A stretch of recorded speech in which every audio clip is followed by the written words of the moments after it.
बिस्मिल्लाहिर्रहमानिर्रहीम। अस्सलाम वालेकुम नाज़रीन कराम, मैं हूँ मखदूम शहाबुद्दीन और आप देख रहे हैं मेरा फेसबुक और यूट्यूब चैनल। उम्मीद करता हूँ आप सब लोग बखैर आफ़ियत होंगे और जहाँ भी होंगे अपने अहले खाना समेत खुश भी होंगे और महफूज भी। नाज़रीन कराम, डॉक्टर आमिर लियाकत हुसैन की मौत को 24 घंटे भी नहीं गुजरे कि अब बहुत से मज़ीद मामलात सर उठाना शुरू हो चुके हैं। एक जानिब तो डॉक्टर साहब की जो अचानक मौत है, उस मामले में 3 अहम किरदार सामने आए हैं और इन तीनों किरदारों के जो बयानात हैं वो बड़े अहम हैं। मैं इन तीनों किरदारों के हवाले से डिटेल्स भी आपके सामने रखूँगा। ये किरदार क्या है और ये क्या कह रहे हैं डॉक्टर आमिर लियाकत हुसैन की अचानक मौत के हवाले से। और अब गुत्थियाँ सुलझ भी रही हैं, लेकिन अब बहुत से मज़ीद तनाज़ात और मामलात उठ भी सकते हैं। डॉक्टर आमिर लियाकत हुसैन की तीसरी बीवी दानिया शाह, जिसने डॉक्टर आमिर लियाकत की एक नाजेबा वीडियो भी लीक की थी, जिस पर वो बहुत ज़्यादा रंजीदा थे कि शौहर और बीवी तो एक दूसरे का पर्दा होते हैं, लिबास होते हैं, तो ये दानिया ने क्यों किया। लेकिन अब दानिया शाह या दानिया मलिक वो मैदान में आ चुकी हैं और अब एक नया पिंडोरा बॉक्स खुलने वाला है, क्योंकि उनका खुला का केस तो दायर था लेकिन उस पर अभी फैसला नहीं हुआ था। इस हवाले से भी कुछ डिटेल्स हैं लेटेस्ट जो आपके सामने रखनी है और फिल्मी सीन की तरह कहानी में एक नया मोड़ आया है। मैं लेकिन सबसे पहले आपको ये बता दूं कि मेरा मकसद ये वीडियो बनाने का आप तक जो क्रेडिबल इंफॉर्मेशन है वो पहुंचाना भी है, और उसके साथ ही साथ जो हमारे माइंड में क्वेश्चंस पैदा हो रहे हैं, सवालात जन्म ले रहे हैं बहुत से लोगों के अजहान में, इस सारी सूरत हाल को देखकर उन सवालात को उठाना भी हमारा फ़र्ज़ है।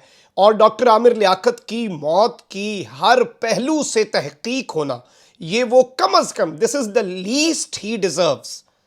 हमारी मुल्क और हमारे नेशन की तरफ से ये सबसे कम है जो डॉक्टर आमिर लियाकत डिज़र्व करते हैं। वो ये है कि एक तो उनकी ज़िंदगी के अच्छे पहलुओं को याद रखा जाए और बहुत सी अच्छी चीज़ें, और मैं समझता हूँ कि बच्चों को जो वो मिलाते थे अपने प्रोग्राम में, घर से बिछड़े हुए और लोगों का इलाज मुआवजा कराते थे, यही चीज़ें उनकी निजात का ज़रिया बन चुकी हैं। एक बच्चा और जब माँ उसे 8-9 साल बाद लापता बच्चे को मिल के वहाँ पर रोती थी तो उसके आंसू ही काफ़ी थे इनकी निजात का ज़रिया बनने के लिए। और यहाँ पर कुछ चीज़ें हैं जो आपके सामने रखना बड़ा ज़रूरी हैं। 3 किरदारों में जो सबसे पहला किरदार है वो छिपा रज़ाकार है, और छिपा रज़ाकार का जो बयान है वो सबसे पहले पहुँचता है। तकरीबन 1 बजे का टाइम था, लाइट ऑफ थी, कमरे में अंधेरा था, मोबाइल की लाइट जलाई तो आमिर भाई सोफे पर थे। हालत काफ़ी नाजुक थी, सांस चल रही थी। उठाकर पहले जिना की तरफ मूव किया तो घर से कॉल आई कि आगा खान लेकर जाएं। यानी कि छिपा एम्बुलेंस जब डॉक्टर आमिर लियाकत को जिना हॉस्पिटल लेकर जा रही थी तो घर से ये कॉल आई। अब घर में उनके अहले खाना में से तो कोई नहीं था, उनकी तीनों जो साबका अहलियाँ हैं वो अलग अलग रह रही थी।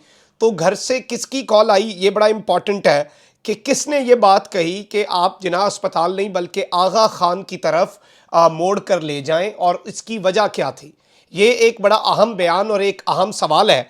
इसके साथ ही साथ आमिर लियाकत हुसैन साहब का जो करीबी दोस्त फ़हद है, फ़हद ख़ान, ये दूसरी अहम तरीन स्टेटमेंट है मैं समझता हूँ, और दूसरा अहम तरीन किरदार है जिसने बहुत से मामलात को वाज़े कर दिया है।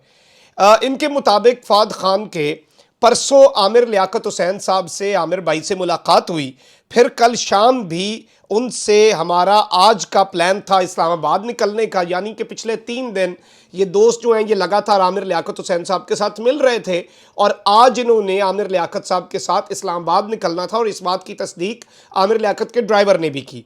जनरेटर की शिकायत चल रही थी कि जनरेटर काफ़ी बड़ा जनरेटर था और इसकी पिछले कुछ दिनों से शिकायत आ रही थी, और आज जो हुआ, मुझे जावेद जो कि मुलाजिम है उसने बताया, ये इनके दोस्त फाद खान कहते हैं कि सुबह लाइट गई है तो आमिर भाई कमरे से उठकर लाउंज में बैठे हैं पंखा चला के। जावेद और ड्राइवर बाहर आकर बैठ गए कि अंदर गर्मी बहुत थी, बैठा नहीं जा रहा था। वो कहता है कि जब कोई 15 मिनट बाद जब लाइट आई है या उनको देखने गया है तो वो बिल्कुल बेड पर पड़े हुए थे, वो समझा बेहोश है और उनको उठाने के लिए पानी फेंका, लेकिन जब वो नहीं उठे तो एम्बुलेंस बुलवाई गई।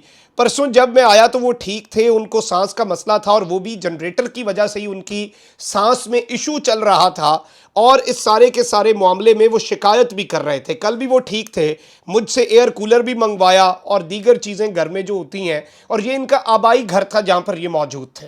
जाहिर बात है इनकी और भी रिहाइशगाह थी और एक बड़ा नाम थे मीडिया इंडस्ट्री का, तो ये आबाई घर था जिसका वाकया है। और इसमें वो कहते हैं वो बिल्कुल बीमार नहीं थे, उनको सांस की तकलीफ थी और इस सारे के सारे मामले में हम बाहर आकर बैठ जाते थे जब भी हमें महसूस होती थी। आमिर भाई का पूरा घर पैक है, जो आबाई घर है, खिड़की वगैरह नहीं थी, ये यहाँ पर वेंटिलेशन का इंतज़ाम नहीं था, इसलिए जब लाइट जाती थी तो गर्मी बहुत ज़्यादा हो जाती थी। वो मेरे बड़े भाइयों की तरह थे।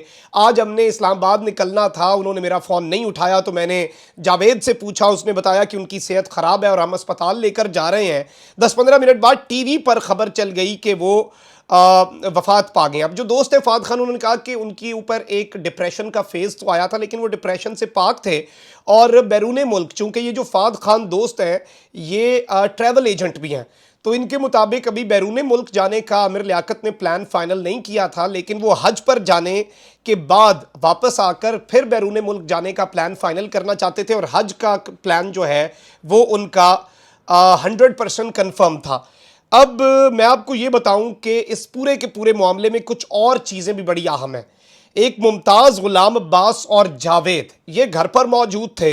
जावेद का बयान आया कि वो 5-6 दिन से यहीं रह रहे थे, मैंने उनको लेकर इस्लामाबाद जाना था क्योंकि वो कहते थे मैं यहाँ नहीं रहूँगा, यहाँ मेरे लिए बड़ा मसला है, यहाँ मेरे लिए डेंजर है। हमने ही उनको उठाकर एम्बुलेंस में डाला और डायरेक्ट आगा खान ले आए, जहाँ पर उन्होंने बताया कि वो मर चुके हैं। मैं 60 से 8 बेसिकली उन्होंने बताया कि इस पूरे के पूरे मामले में उनसे तकरीबन काफ़ी अरसे से इनके साथ मैं मुलाजिम हूँ और अब इस पूरे मामले के अंदर कुछ मज़ीद मोड़ भी आए हैं। एक तो पोस्टमार्टम अहले खाना ने रुकवाया है और डॉक्टर आमिर लियाकत के जो साहबजादे हैं वो बरतानिया में ज़ेर तालीम वो वापस पहुँचेंगे। उन्होंने कहा है कि वो वारिस हैं, वो फैसला करेंगे कि वालिद का पोस्टमार्टम होना भी है या नहीं, और जो मौत की वजह का तयन फिर पोस्टमार्टम में आता है उसके हवाले से भी डिटेल्स। लेकिन अब इस मामले में कुछ और तनाज़ात भी खड़े होने हैं। दानिया शाह जिसने खुला फाइल कर रखा था डॉक्टर आमिर लियाकत हुसैन से और दीगर चीज़ें भी, वो ना सिर्फ मैदान में आई हैं, उनके अहले खाना मैदान में आए हैं, उन्होंने स्टेटमेंट्स दी हैं।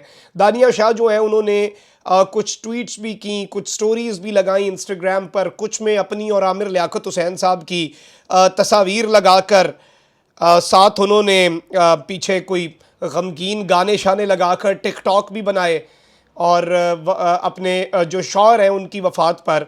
और यहाँ पर अब बहुत सी चीज़ें ये भी चल पड़ी हैं, चूँकि अब वो पहले तो इन्हें अपना शौहर नहीं काउंट कर रही थी, लेकिन इनकी मौत के बाद वो ख़ुद को इनकी बेवा ज़रूर कह रही हैं। तो इसमें अब जो डॉक्टर आमिर लियाकत हुसैन साहब का हल्का अहबाब है वो ये बात बड़ी वाज़ेह कर रहा है कि इस पूरी सिचुएशन में ये जायदाद के लिए इशू हो सकता है, क्योंकि विरासत जो है वो बीवी के नाम भी लगती है और पहली दो जो अहलियाँ हैं उन्हें तो तलाक हो चुकी है, तो 2 बच्चे हैं जो वारिसान में हैं, एक बेटा और एक बेटी। जबकि दानिया जो हैं वो भी इसमें पूल इन करना चाहती हैं, इस मामले के अंदर आना चाहती हैं, इसलिए अब वो ये सारे का सारा मामला और इस सिचुएशन को ओवरटेक करने की कोशिश कर रही हैं। तो ये भी एक तनाज़ा है जो ऑलरेडी मैं समझता हूँ खड़ा हो चुका है। बड़ी अफसोसनाक बात है कि एक शख्स जो है वो शायद कब्र में भी नहीं पहुँचा और उससे इस तरह के मामलात, पता नहीं लोग जो हैं वो इस तरह की सोच भी उन्हें कैसे आती है।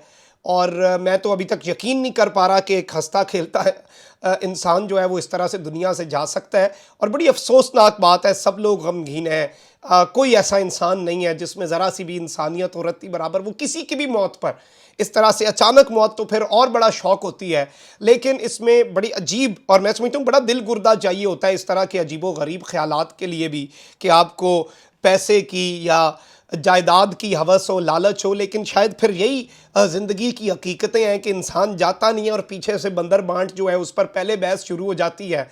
तो ये कुछ चीज़ें, और मैं ज़ाती तौर पे नाज़रीन किराम ये समझता हूँ कि ग़ालिबन यही ज़िंदगी के कुछ सबक हैं जो हमें कुछ वाक़यात से मिलते हैं। वो शख्स आमिर लियाकत जो कभी महफ़िल था, जो रूह महफ़िल था, जो वजह महफ़िल था, वो अकेला इस दुनिया से गया। और ये इस दुनिया की एक हकीकत को बयान करती है बात। और दुनिया का एक और दावा भी ख़त्म होता है कि दुनिया में इंसान कुछ कर सकता है। और आप देखें कि एक अहद आमिर लियाकत, एक दौर था, एक ब्रांड था जो जब अरूज पे था तो वो मिसाल बन गया, उसकी कोई मिसाल नहीं थी। और जब उसने जवाल का मज़ा चखा तो उसने जवाल में भी बेमिसाल बना, बाकमाल बना। और ऐसा जवाल भी फिर किसी ने शायद ही देखा हो। और उसका जवाल भी स्टोरी बनता था, उसका जवाल भी कहानी बनता था, उसके जवाल को भी डिस्कस किया जाता था क्योंकि वो एक बड़ा नाम था। और ये ज़िंदगी की हकीकत है। अल्लाह ताला हमें आखिरत की तैयारी करने की तौफीक अता फ़रमाए। मुझे भी अपनी दुआओं में याद रखिएगा। अल्लाह ताला आप सबको खुश रखे, अपना बहुत ख्याल रखें। अल्लाह निगहबान। पाकिस्तान जिंदाबाद।